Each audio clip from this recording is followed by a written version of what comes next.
What's up, fellow physique enthusiasts? I'm Ellis from musclearchitect.com, and today I'm going to be telling you why you should probably do a bulk. That's why.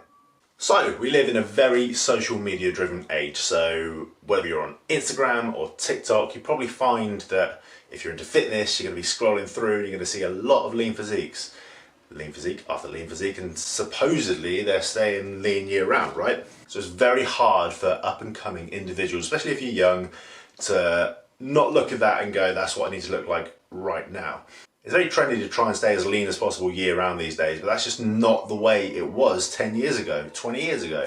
Trust me, the people with the big followings have put time into building their physique first. So whether you want to compete, or whether you want to be a fitness influencer, a personal trainer, whatever it is, if you just want to build some muscle, focus on building some muscle. So what I want you to do is just take a look at yourself and think, do I want more muscle? If the answer is yes, keep watching. If no, click off, whatever, well done, you completed it, mate. So ultimately, if you want more muscle at the end of the day, you're gonna have to put work into putting that muscle on, and that's gonna require a calorie surplus, okay? You cannot build muscle in a deficit. Okay, yes, there are very few exceptions where you can. If you're starting from a very overweight place, overweight in terms of fat, if you introduce a calorie deficit and start weight training when you haven't weight trained before at all, then yes, some of that energy that is stored body fat can be used as building muscle. But we're talking about total beginners there. The other end of the spectrum, if you're blasting a load of steroids, then yeah, you can build muscle while losing fat at the same time. But for most of you, you can't do it. So you have a lot of these popular terms floating about: gaintaining, main gaining, recomp. These are all very fancy, very sexy terms, but really that stuff's going to come later on. If you don't have the muscle that you want yet, if you don't look at yourself and go, I'm happy with having this amount of muscle for the rest of my life, then you need to put it on. So this is all going to be very person dependent, so it depends where you're starting from. If you do have a bit of body fat to lose before you start, then lose it, okay? If you're 15% plus, you probably want to do a little cut first, get to around 12% and then start. Because ultimately it's easier to put on muscle while you're leaner, okay? Less of those extra calories are going to be stored as fat, more of it's going to be built as muscle. But if you are lean, if you are 10 to 12%, crack on, build some muscle, do it.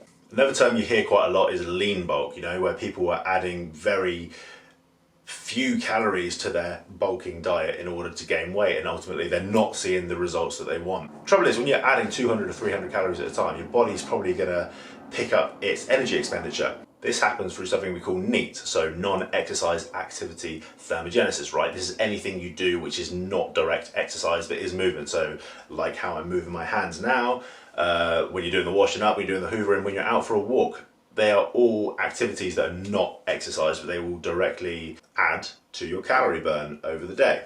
Sometimes your body can actually pick up subconsciously without you even realizing it, and you're doing more throughout the day and ending up burning those calories off anyway. This is actually something I do with clients that are not eating a lot of food. I want them to be eating more food, but I don't want them to be putting on weight. So I'll add 100 to 200 calories at a time. Now, if you want to add muscle, then you're probably going to want to add maybe 300 to 500 calories a day.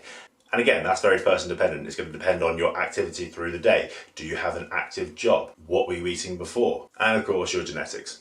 Now, the types of food you eat are important as well. We all know that protein is important, 1 gram per pound or thereabout. I'll do another video on that another day about protein requirements. So the excess, you're probably going to want to add from carbohydrates or fats, and they should be easily digestible food for you, okay? We don't want to be adding pizzas and burgers and ice cream and all these high caloric foods just for the sake of adding calories, okay? They should still be nutritious foods. Because the goal here is not to get fat and sloppy. Yes, you may get to 15 to 17% at the end of this bulk, but that isn't the goal.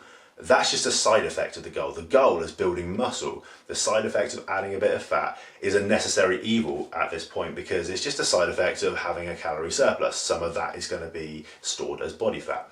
Another thing is, you're probably not going to want to do this in one stint, okay? You might want to bulk for a year, but it doesn't mean you want to bulk for a year straight. You might want to do 3 to 4 months at a time, have a little tidy up, get sensitive to food again, build up your insulin sensitivity, and then repeat that process. You might do that 3 or 4 times, and then you may want to maintain that physique, and you may want to cut down. And now you've got the muscle that you wanted in the first place, and you can get lean and maintain it. And that's what a lot of these fitness influencers have done. They're done with building muscle now. They might look like they're trying to build muscle in the gym, but really they're just kind of maintaining what they've got and staying lean. Now, like I say, this is all going to be very person dependent, okay? And it can be quite confusing. If you need help building a diet, go to themusclearchitect.com. That's what I do. I provide online coaching with customized training plans, diet plans. I coach you through the whole process, okay? And nothing is guesswork. It's all going to be foods that suit you, suit your digestion, foods that you like eating. And we can do this in the best way possible. So if you're interested, go to themusclearchitect.com, fill out the questionnaire form, book a consultation call, and we'll go from there. Also, follow me on Instagram. I've got loads of shirtless pics and stuff. So at the Muscle Architect, no it's not, it's actually at _Muscle Architect on Instagram. Also, like, subscribe, and comment. That's what everyone says in these videos, right? But comment about your thoughts, comment about your questions. If you've got any questions, I'll try and answer them, and I'll see you in the next video.